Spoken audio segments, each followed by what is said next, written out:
Assalamualaikum students. I hope you are doing well. Welcome to my channel and part 2 of term diagram in the D2 system and D2 ion in the octahedral crystal field, in which we will study about the weak field approach and strong field approach of the ligand uh, to the central metal ion, and we will study about the term diagrams and which information these term diagrams will give us, and also the splitting of terms. So look at this weak field splitting and strong field splitting into the octahedral system. Splitting का idea आता है crystal field theory से. Crystal field theory हमें splitting energy के बारे में information देती है. तो अगर हम वीक फील्ड स्प्लिटिंग की बात करें तो उसके अंदर जो डेल्टा नॉट होता है उसकी वैल्यू बहुत स्मॉल होती है.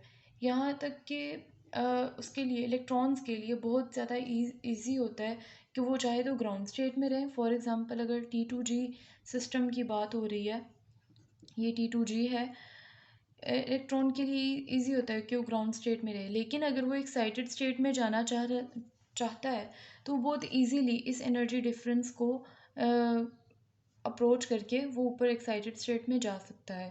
This is something weak field splitting, कि उसके अंदर डेल्टा नॉट की जो वैल्यू होती है वो स्मॉल होती है, यानी ये डिस्टेंस एनर्जी डिस्टेंस कम होता है. जब हम आते हैं स्ट्रॉन्ग फील्ड स्प्लिटिंग के अंदर, तो उसके अंदर जो डेल्टा नॉट है इसकी वैल्यू बहुत लार्ज होती है, हाई इनफ. तो इलेक्ट्रॉन की कोशिश होती है वो ज़्यादा ग्राउंड स्टेट में रहे. ग्राउंड स्टेट से अगर वो हायर स्टेट में जाना चाहता है तो उसको हायर एनर्जी डिस्टेंस तय करना पड़ेगा यहाँ से. तो तब वो जाकर T2G और EG कॉन्फ़िगरेशन दे सकता है हमें. उसके अलावा अगर हम बात करें कि सिस्टम हमें EG स्क्वायर कॉन्फ़िगरेशन दे तो उसके लिए बहुत ज़्यादा एनर्जी डिफरेंस आएगा. आप इसका एनर्जी डिफरेंस इसके मुकाबले में कम है, इसका एनर्जी डिफरेंस ज़्यादा है. अब ये EG1 और T2G1 का केस है, EG1 और T2G1 का केस है. और अगर आप इससे भी हायर जाना चाहते हैं कि दोनों इलेक्ट्रॉन्स EG में प्रेजेंट हो तो एनर्जी डिस्टेंस जो है वो इससे भी ज़्यादा हो जाएगा. जबकि आप वीक फील्ड की बात करें तो उसके अंदर T2G और EG1 इन कॉन्फ़िगरेशंस में जाना आसान है क्योंकि एनर्जी डिस्टेंस कम है.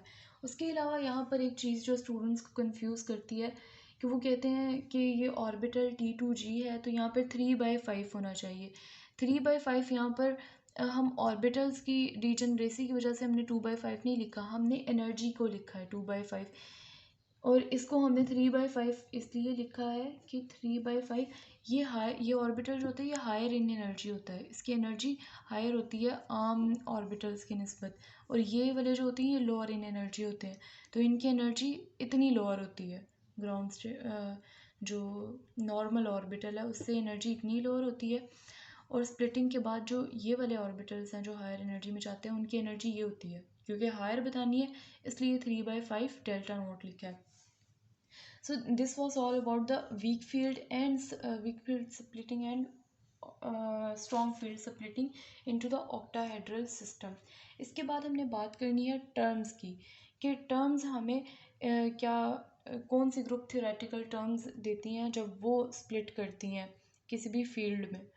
जिस तरह से आपने फाइंड की थी मुख्तलिफ़ किस्म की term, for example D1 system की बात करें तो D1 सिस्टम में आपने फाइंड आउट की थी D2 टर्म. आप D2 सिस्टम की बात करें उसमें आपने F3 P3 D1 G1 and S1 कुछ इस तरह की टर्म्स आपने फाइंड आउट की थी. किसके केस में? जब आपने सिस्टम्स के अंदर टर्म्स फाइंड आउट की थी. तो इन टर्म्स को जब हम स्प्लिट करवाते हैं, जब इनकी स्प्लिटिंग होती है तो हमारे पास कौन कौन सी ग्रुप थ्योरेटिकल टर्म्स आती हैं.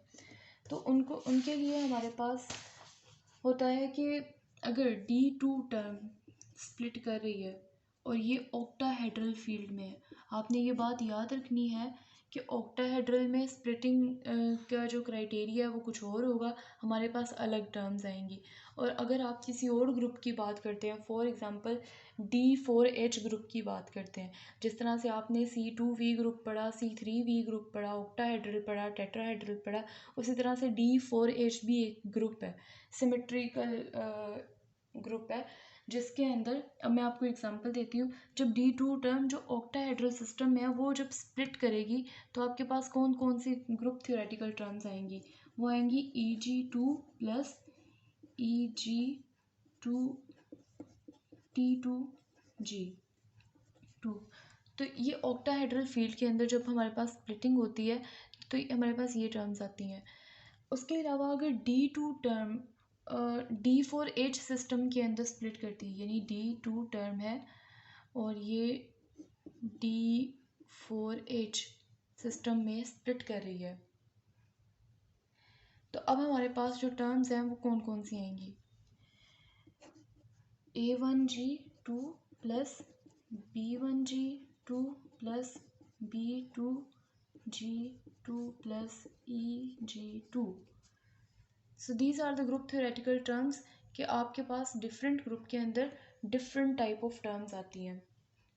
लेकिन अगर D4H सिस्टम ही है लेकिन आपके पास मल्टीप्लिसिटी चेंज हो गई है, यानी D3 आ गई है, इसके केस में क्या होगा? सिस्टम है या ग्रुप जो सिमेट्रिकल ग्रुप है वो D4H है, लेकिन टर्म D4H की है, स्पिन मल्टीप्लिसिटी चेंज हो गई है, अगेन आपके पास यही सिस्टम आएगा, यही टर्म्स स्प्लिट होकर आएंगी।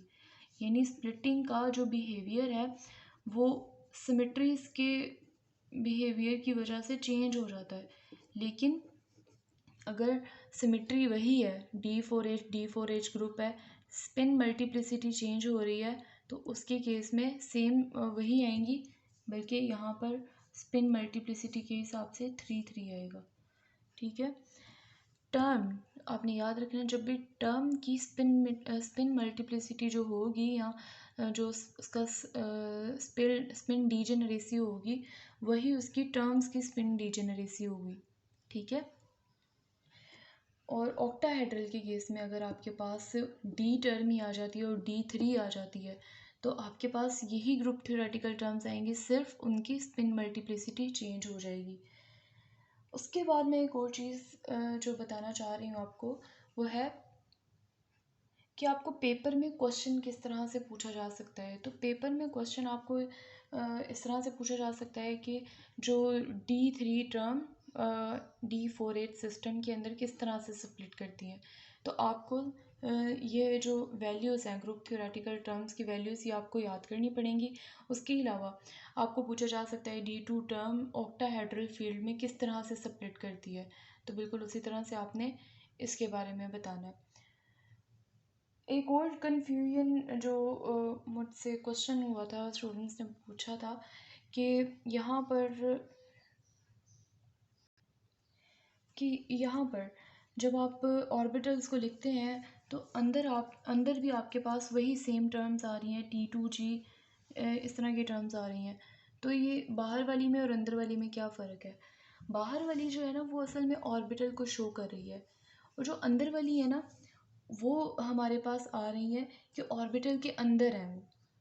ये टर्म्स जो होती हैं ये ऑर्बिटल के अंदर होती हैं। उसके अलावा जब आप टर्म लेवल पर चले जाते हैं तो टर्म लेवल के ऊपर स्पिन डीजेनरेसी के साथ, सेम स्पिन डीजेनरेसी के साथ आपके पास इसी तरह की ग्रुप थ्योरेटिकल टर्म्स आती हैं, जिसको अभी हमने प्रीवियस देखा है। तो जब आप ऑर्बिटल लेवल पर बात कर रहे होते हैं ना तो इनकी स्पिन जो मल्टीप्लिसिटी है वो वेरी कर सकती है सबकी। लेकिन जब आप टर्म लेवल पर, आप जब डिफरेंस की बात करते हैं, टर्म लेवल पर चले जाते हैं, तो वहाँ पर लेट मी शो यू। यहाँ पर देखिए, आपने जब टर्म्स के अंदर फाइंड आउट किए तो उनकी स्पिन डीजेनरेसी सेम है ऑलमोस्ट सब में। यहाँ पर भी सेम है, D2 सिस्टम की बात की, इधर ऊपर बात की D2 सिस्टम की, तो यहाँ पर भी सेम है। यहाँ पे D3 DH4 सिस्टम में आ जाए, सिमेट्री के ग्रुप में आ जाए, तो वहाँ पर भी मल्टीप्लिसिटी सेम है। सो ये डिफरेंस होता है इनके अंदर। So this was all about for today. This was a part 2 of the D2 term diagrams. I hope it will be helpful for you. If you have not subscribed my channel, then please subscribe it, like the videos, and if you found them informative, then please share them with your friends. And thank you so much for listening. Allah Hafiz.